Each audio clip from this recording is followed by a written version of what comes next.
Huwag mo kayo trigger, baka lumabas yung ano ko dyan, matalo ko. Ay!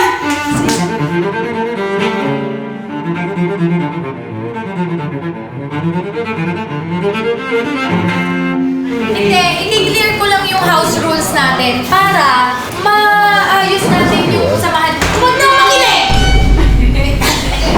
Ang dami naming tao sa bahay, kaya naman nagpatupad ako ng general meeting. Tapos di pa nagsisimula, parang walang gustong makinig. Hindi, para lang ma-maintain natin yung... Para... Inutusan ka! Inutusan ka! Di ko mag-gets. Nag-offer lang naman ako na dun siya umupo. Ano nakakainis dun? Bas ba to para magtayuan kami? Nakita mo na hanggang sa i-start na yung apoy, biglang dun ka! Ito, open forum din to sa isa't isa. Kunwari, makita mo pat na ito si Carlo, sobrang dugyot nung lamesa. Yan basta ako. Ako, ininturahan mo na. Bawal magsasabi ng mga nag-ano mo na. Magsasabi na hindi, wala mo na. Sampol lang eh. Sisimulan ko na. Ba't pag may meeting about sa kalinisan, ako agad yun nakikita? Eh malinis naman yung table ko. Andun si Ate Akar. Hindi, akala ko kasi sa welding. Tawagin na lang natin ang araw na ito na Sabog Day. May nagwe-welding. Kanina pa yun, di, pagpasok ko din. Ang OA naman ako. Tagal na kaya niya nangangamoy. Pero di ba sasabog ko? Nandun ako sa loob ng kwarto namin. Napansin ko na may parang amoy sunog. Parang sunog ng wire. So umupo ako doon sa kama ko. Maya-maya, biglang may sumabog. Bug! Ganun lang. Paano? Bug! Sino ba? Hoy! Hoy na! Ano yun? Alam mo pala kami tayo dito, napaka-OA na natin, onting tunog lang. Actually, hindi ko alam kung may sumabog din ba sa labas. Pero ang sure ako may sumabog sa CR namin. Ano to? Saan tayo tatawag na electrician? Ay, Miss Patrick, na magpa-insure na tayo lahat, ha? Guys, kaya talaga nandito ang BDO. Sinet up nila tayo. Wala anong ginawa niya sa aircon namin. Lagay mo na dyan para... Hindi tayo marunong gumamit. I-insure namin kayo lahat. Under Miss V po ba to? Ang generous naman ang Oh, we bilang. find ways. Ayun na, ito na. Pipirma ng fire insurance. Kakarating ko lang. Pero bakit may babayaran na agad akong insurance? Pwede mo saktong-sakto. Masusunog yung bahay, nandiyan kayo. So ngayon, kailangan kong mag-imbestiga kung ano ba talaga ang nangyari. Asan pa banda? Paano sumabog? Anong ano? Paano? Ayun siya, connected siya dyan. Nakikita ko kung gaano kawalang kwenta yung buhay ko. Sige, itutulak mo pa ako pala. Kaya kita tinulak dyan kasi dito ko narinig yung apoy. Sinave kita, bale. Ba't mo ko itutulak? Sumabog na nga.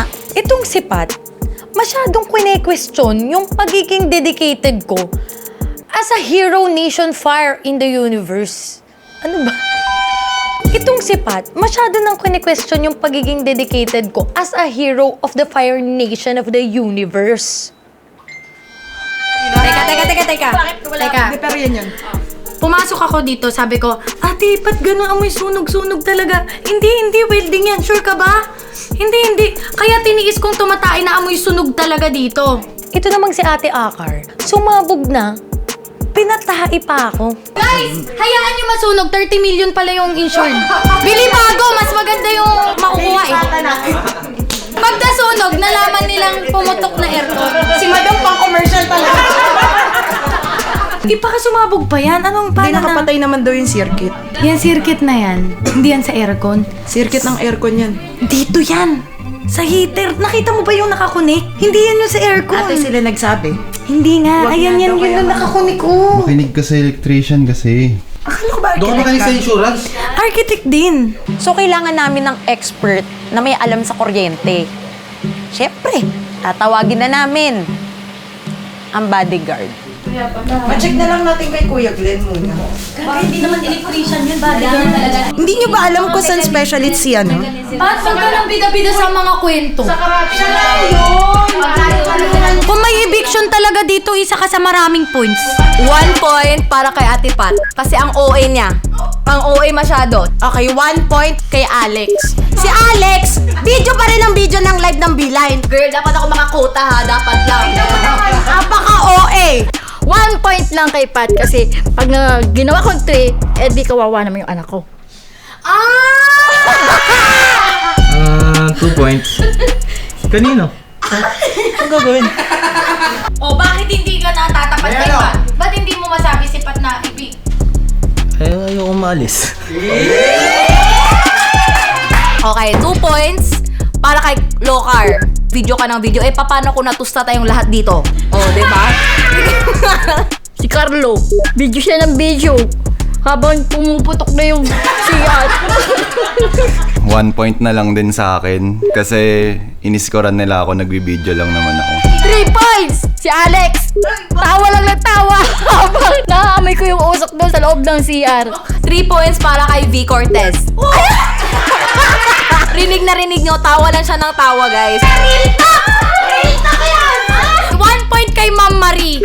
1 point. Kukuha kayo ng insurance sa BDO. Correct. Kasi ang daming insurance na ino-offer.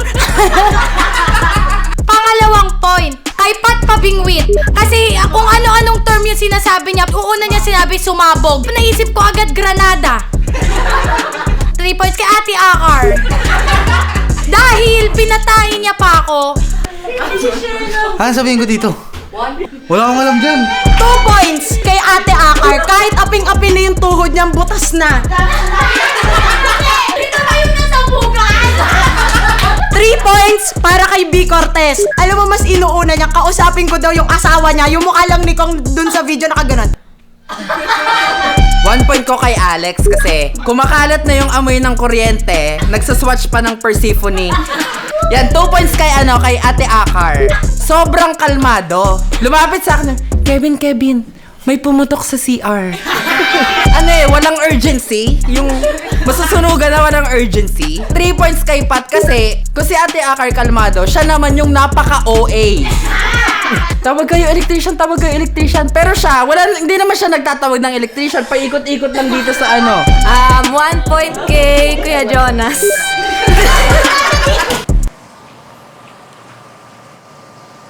Ano? Dahil kita ko. Ayos na yan. Ayos na. Kasi nasa bakasyon siya, wala siya. 2 points si Pat. Wala lang para matanggal na siya. 2 points kay Pat, hindi ko gusto energy niya. 3 points kay F kasi wala sila dito para tumulong sa Kasi electrician siya before editing kaya sana makatulong man lang siya. Ha? Hindi siya electrician dati. Ano siya? IT siya. IT. Yun nga yun. Pwede yan, di ba? Ikaw tumawag. Ito, i-interview mo to. Di ba IT ka dati? Di ba? Nasunog na talaga lahat dito. Tingnan mo. Di ba IT ka dati? Ayusin mo nga. May tayo pa niya. dyan, ha? Na-try nyo na i-restart? Yun lang. Hindi ba may alam sa nasusunog na wire? Basic yun electrics 50 points para kay Bossing. Kasi lagi niya ako sinasama sa watts. Pero actually, kumikita naman yung watts, kaya minus 20. Kaya 30 points. Love! Sumabog yung bahay. 3 points. Ano yan? Hindi ko alam yun. Ha? Tingnan mo nga, umuusok na naman. Yan niya, i-off niyo muna. Saan ito? Electrician ka ba dati? Ito ba ito? Naamoy mo? Oo, naaway ko. Ayan o, dito banda eh. Yung ano? Ano ba? Ako yung nag-uula! Yung saksakan po. Feel ko yung saksakan. Ito pala electrician. Electrician ka ba dati? Hindi po, may... Ay! Nagpapabida ka lang kay Pat eh. Actually, hindi ako nagpapabida. Wait lang. Actually, hindi ako nagpapabida. Ang ginagawa ko is nag-iimbestiga. May tayo. Ito namang si Aga, bida-bida. Kaya meron ako naisip na plano. Feel ko ano to.